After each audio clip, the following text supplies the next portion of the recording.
Hello guys, welcome again to another video.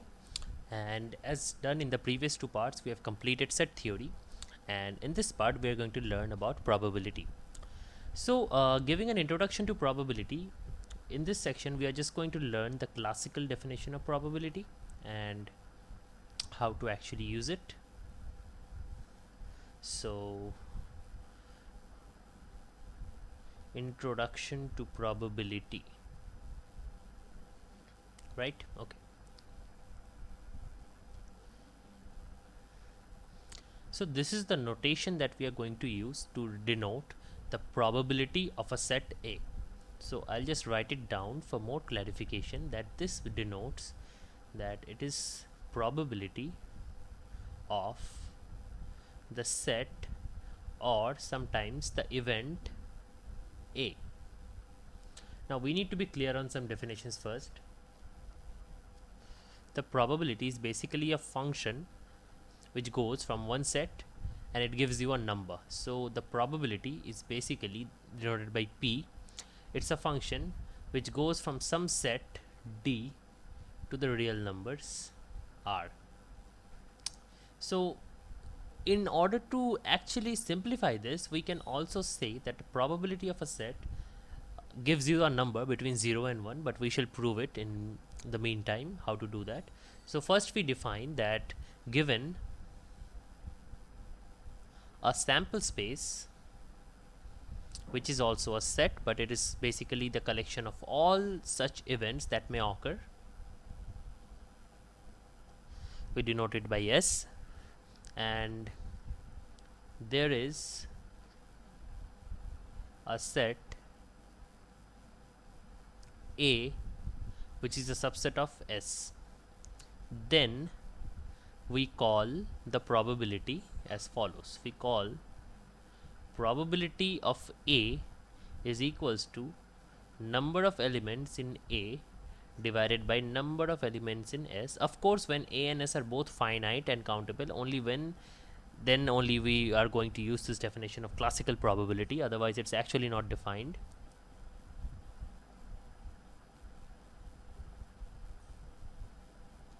And as you can see, number of elements in set S must be non-zero, because otherwise the denominator would be 0, which is actually undefined. So in other words, it's basically equals to mod of A divided by mod of S, right? Okay. To give you an example of how such things work, we can take our first example of probability and see how it actually works. So let us say we have a bag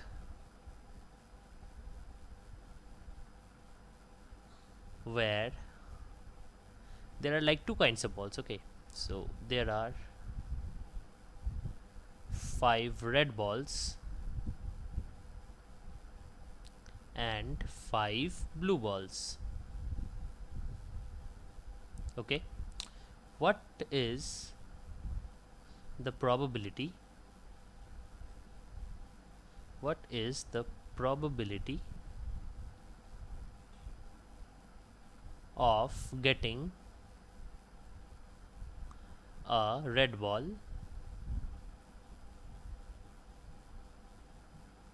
So this is our question. So what it says is, we can define it in terms of set theory as follows. So let's say we have a set like this, a big set, okay, and call this the set B for bag.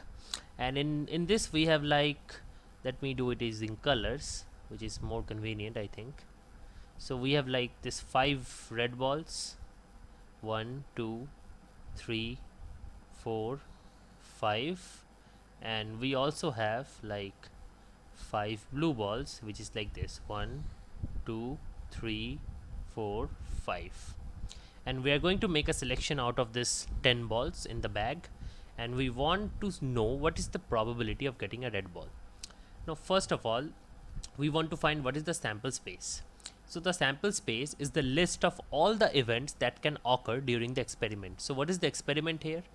The experiment here, so listen to these terms carefully, because in every problem you are required to actually mentally figure out what these terms mean in the context of the actual problem.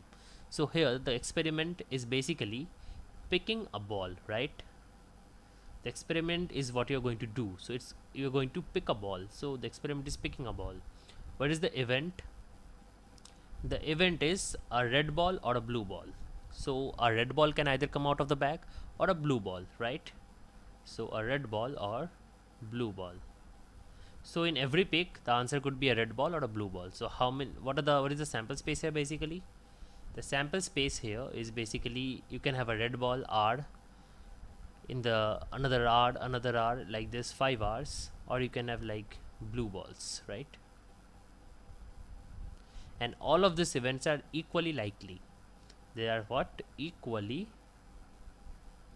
likely, which means that probability of getting any one event is every event is same basically. So probability of all the events is same. So as I have said in the definition of classical probability, the probability of getting one red ball, which is our event of interest here, should be equals to the number of elements in the set A divided by the number of elements in the sample space, right? We do not yet know what is n of A is. We shall figure that out, but n of S is 10 because we can see here the sample space consists of 10 different possible outcomes where you can have like 5 red balls or 5 different blue balls, right? Now, how many ways can you get a red ball? That's the thing now. So A here is the event of getting one red ball. So which of these picks would give you a red ball? Obviously none of the B picks would give you a red ball because they would give you a blue ball. So all these 5R events are the events which if happens will give you a red ball. So there are 5 such events which shall give you a red ball. So n of A should be 5, right? This would give you a probability of 1 by 2, right? See, as you can see, this is a number less than 1, so it's basically 0.5. And as in probability, all of the events will always be basically from 0 to 1 inclusive. Why is that so? Because as you can see from the definition, that probability of a set is basically n of A divided by n of S, right? And we also note that A is a subset of S. When A is a subset of S, it also implies that the cardinality of S is less than equals to the cardinality of S. And we also know that it's also greater than equal to 0, right? So at the worst case, the number of elements in A can be 0 or A can be a null set. So when you divide this inequality by n of S in all 3 sides, what you get is 0 less than equals to n of A divided by n of S less than equals to 1, right? Considering n of S is not 0, which I have already said. But this is just a probability. So if you denote it by small p, you can always write that 0 less than equals to p less than equals to 1. So probability of any event is always between 0 and 1 inclusive. That is how this works. So if the probability is 0, we call this an impossible event because it can never happen. Or if the probability is 1, we can call this an sure shot event or a sure event, right? Okay. We can have another example, and this time a better one. Consider a fair coin. Consider a fair coin. So a fair coin is one where you have like equal probability of getting a heads or a tails. So if you always consider the total probability to be 1. So in tossing of a fair coin in this experiment, obviously there are 2 outcomes. The outcome can be a head or the outcome can be a tail, but they do not occur simultaneously, so they are disjoint events, as you might recall from the previous chapters what a disjoint event means. So in a fair coin, if you toss the coin, it's either heads or tails, and you know the probability of getting a head and the probability of getting a tail are both equal, that is they're both 0.5, which add up to 1 obviously. So consider a fair coin. We toss it 3 times. So you toss it 3 times, okay, consistently, and note the results. Okay, what is the probability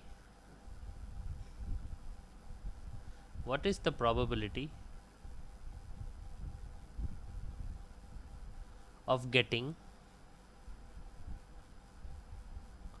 at least 2 heads?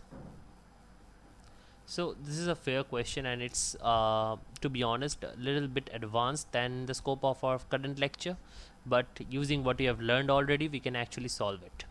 So first consider a fair coin, and when you toss it, the event set is basically H or T, right? In one toss. So in one toss, the number of events that can occur is H or T. So you can either get a H or get a T. But when you toss it 3 times, the results that you have noted are basically a series of 3 events, right? Consisting of H or T. So for example, you can get 3 heads in a row, like H, H, H, right? Or you can get 3 tails as well. So all different kinds of combinations of H and T in 3 in a row would be your complete sample space. So sample space, because you have tossed the coin 3 times, is now starting with the H, H, H, H. So this is 3 H's. Then you can have 2 heads in all different combinations. So H, H, T, where you have heads in the first 2 tosses and tails in the last one. H, T, H, or T, H, H. So here you have like tails in the middle one and heads in the first and the last one. And in the last one you have the first one as the tails and heads in the last 2. Similarly, you can have 1 head and 2 tails in all different combinations like this. And similarly, at the end you can have 3 tails. As you can see, there are 8 elements in this set, so we can say that mod of S is 8. Now our event of interest A basically consists of all those elements which has at least 2 heads, right? So the event A is basically HHT, HTH, and THH, right? So we can see that mod of A is 3. And using the classical definition of probability, the probability of the event A, which was asked in the question, is basically n of A divided by n of S.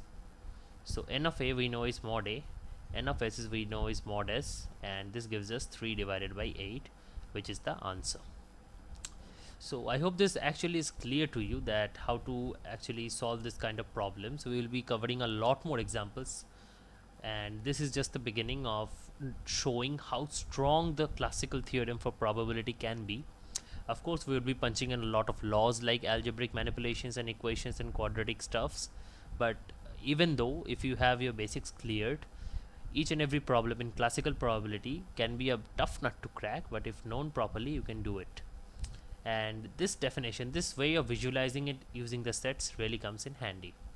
So anyways, we shall continue it in the next lecture, where we shall know about how to use classical probability to find out 1 or 2 probabilities of the same set, and how to use them to combine the probabilities together.